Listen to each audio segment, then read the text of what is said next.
I mentioned in that song, there's people who pick you up. I'm one of those people who's here tonight. She's my sister, Sonia, and she picked me up so many times, probably some when I was a baby and I don't even remember. Sonia, I love you. Thank you so much for being here.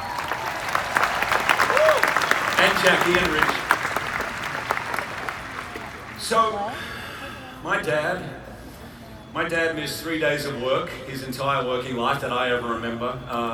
And those three, he worked for Price Waterhouse, the accountancy firm. PwC. Was that a whoop for Price Waterhouse? Come on! That has never happened before. Unless you're just sucking up, but I'm going to tell Dad anyway. Everybody whooped. It was a standing ovation, Dad. So, the 3 days he missed were when I was asked to come to New York to participate in a centenary celebration for Richard Rodgers. They were doing a concert version of Carousel at Carnegie Hall, and I had never sung before in America. I was pretty nervous about it. I mean, Carnegie Hall is an iconic, beautiful place, but it's also an intimidating place to make your debut. So I rang my dad, who's seen everything I've ever done since I was 6, and he was like, I'm there. Now, when I say he missed 3 days of work, first day is in a plane, right? From Sydney to New York. Second day in New York. The third day in a plane, 24 hours, straight back to Sydney, and straight to the office from the airport, right? And my dad, right, Sonia, my dad loves an itinerary. Just loves it. And if you laminate an itinerary, it's the greatest thing you can ever give. So I gave him the whole thing, laminated, double-sided. He just loved it. The details, the hotel, the dress code, it was black tie, right? But on the day I found out it wasn't black tie, it was business casual, right? And I rang Dad the moment he landed, and he said, Hugh, relax, you've got enough to worry about, I'll get it sorted, don't worry about me. But seeing as I have you on the phone, it would really mean a lot to me if I could pick you up at your hotel room and walk you to the stage door of Carnegie Hall. And my dad's not someone to ask for something like that. I was really touched by it. I said, of course, Dad, if you meet me at 6, we'll walk over together. So 6 o'clock on the dot, he's an accountant. There's a knock on my door and I open it up and there is my dad in full black tie, right? And I'm like, no, Dad, no, sorry. Must have got confused. It's not black tie. No one is wearing black tie except for the choir. Everybody's going to think you're a baritone, Dad, please. He took one look at me and he said, Hugh, my son is singing in Carnegie Hall. It's black tie for me. True story. So, I'd love to sing this song for my dad. It's from that great musical Carousel, and it's sung by the character of Billy Bigelow. Now, Billy feels pretty isolated, pretty angry at the world. None of his plans, none of his dreams have come true in his life, and just as he thinks it's all kind of done for him, he gets one last chance when he finds out he's going to be a father.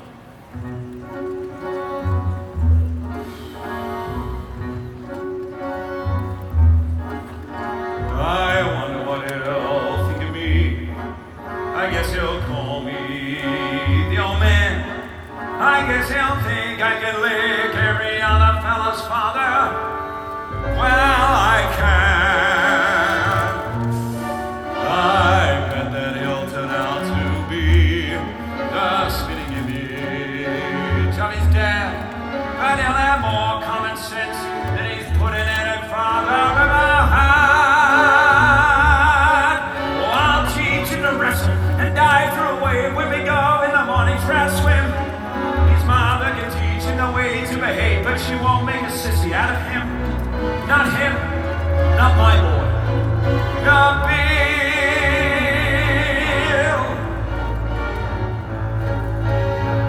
Bill. My boy Bill, I will see that he's named after me.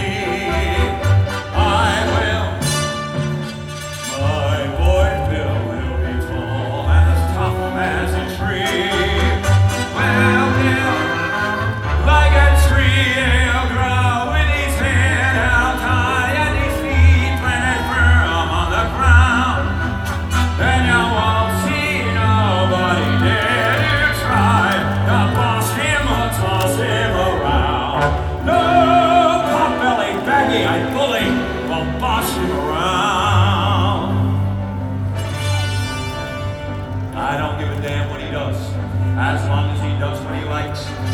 on his tail or work on a rail with a hammer and spikes.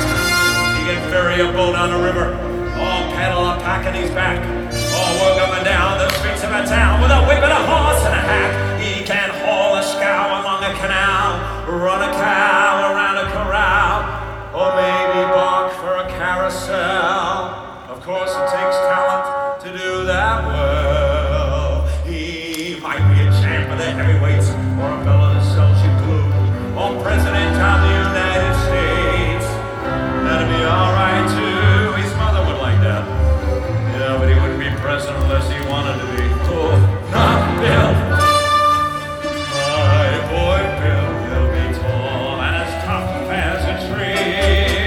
Well, Bill, like a tree, he'll grow in his head, he'll tie in his feet when they're firm on the ground.